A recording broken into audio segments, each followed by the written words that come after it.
可以啦，这个破烂，你可开心了，你睡别人的窝，你可开心了。我又得重新给他买一个，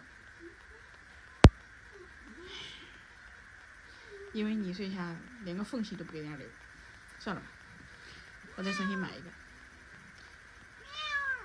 没有责备你的意思，只是觉得你这个缝隙都不给人家留不太对，知道吧？毕竟是人家的窝。